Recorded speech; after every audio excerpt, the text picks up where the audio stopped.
देखिए जादू जो है होता है और इंसान करवा भी देता है, लेकिन जो करवाते हैं उनका हाल बहुत ही बुरा होगा। जादू कई किस्म के होते हैं। जो सबसे ज़्यादा ताकतवर जादू होता है वो भानुमती का जादू कहा जाता है। एक काली माता का भी जादू कहा जाता है। जादू बहरहाल बहुत तरीके के होते हैं, लेकिन जो भानुमती का जादू है वो 70 पुतलियों का होता है। आपने देखा होगा पुतली होती हैं, पुतले के नुमा बनी हुई होती हैं, उसमें वो लोग सुई चुभोते हैं, उसके ऊपर नींबू काटते हैं, जो भी करते हैं वो अपना बहुत गलत काम करते हैं और वो बहुत ही गंदा जादू होता है, क्योंकि सिपली आमिल होते हैं उसके। और वो उसको कहते हैं जो लोग जितनी ज़्यादा गंदगी करते हैं, जितनी ज़्यादा गंदगी खाते हैं, उतना ही ज़्यादा उनका जादू मजबूत होता है। बहरहाल तो उस जादू में 70 पुतली होती हैं। उसका इतना पावर होता है कि जो भानुमती का जादू है उसमें 70 पुतलियों का ये राज है कि अगर यहाँ बैठकर और वो कहीं का भी जादू करे तो कर सकता है, किसी पर भी कर सकता है, लेकिन उसके लिए शर्त ये है या तो नाखून हो, या तो बाल मिल जाएं, या तो जिस पर कर रहा है उससे रिलेशन में जो भी चीज़ है कुछ ना कुछ मिल जाए। ये तो हो गया भानुमती का जादू।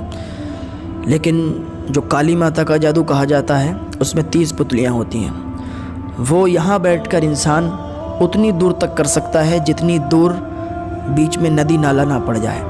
अगर बीच में नदी नाला पड़ गया तो वो जादू वहाँ तक ख़त्म हो जाएगा, वो वहीं तक महदूद रहता है। भानुमती का जादू वो नदी नालों से भी पार कर जाता है, आगे तक जहाँ तक कर सकता है, जहाँ का इंसान होगा, मतलब जिस पर चाहे कर सकता है। अब जो आप पर जादू किया हुआ है, आप कहते हैं कि मैं फ़लाँ के पास गया, तो देखिए हर आमिल से मत मिलिए और हर आमिल के पास मत जाइए, क्योंकि मैंने बहुत पहले भी बताया था कि हर आमिल एक जैसा नहीं होता है।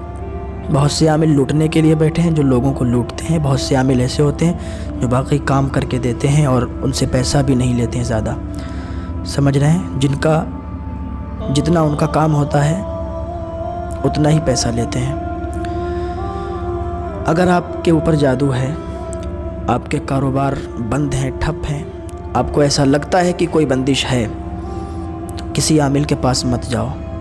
सबसे पहले आप नमाज के आदी बन जाओ, 5 टाइम की नमाज़ पढ़ने लगो। जब नमाज़ पंजगाना आप अदा करने लगो, एक वजीफ़ा कर लेना। इतना आसान वजीफ़ा है और इतना ताकतवर वजीफ़ा है कि अगर उस वजीफ़े को आपने कर लिया तो किसी आमिल के पास जाने की ज़रूरत नहीं होगी। इशा की नमाज के बाद 21 मरतबा कुल अऊज़ु बिरब्बिन नास, यानी ये कुल शरीफ आपको पढ़ना है 21 मरतबा, अव्वल और आखिर 7-7 मरतबा दरूद शरीफ पढ़ के।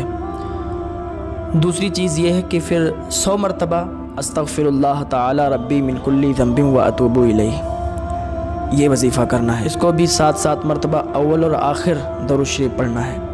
ये 2 वजीफ़े हैं इशा की नमाज के बाद करो। अगर आपको लगता है कि आपके घर में जादू है, आपके घर में कोई दिक्कत है और उसकी वजह से हमारे कारोबार ठप हैं, रिश्ते नहीं आ रहे हैं, ये जो भी दिक्कत है, ये वजीफ़े 2 वजीफ़े करो। 40 दिन या 41 दिन ये वजीफ़े आप करो। इंशाअल्लाह अल्लाह रब्बुल इज़्ज़त की जानिब से आपको मदद मिलेगी और शिफा हासिल होगी। इनको पढ़ने के बाद अपने ऊपर दम करो और अपने घर वालों पर दम कर दो, और अगर पानी आपके पास हो तो पानी पर दम करके वो पानी रख लो और वो पानी अपने घर वालों को और अपने आप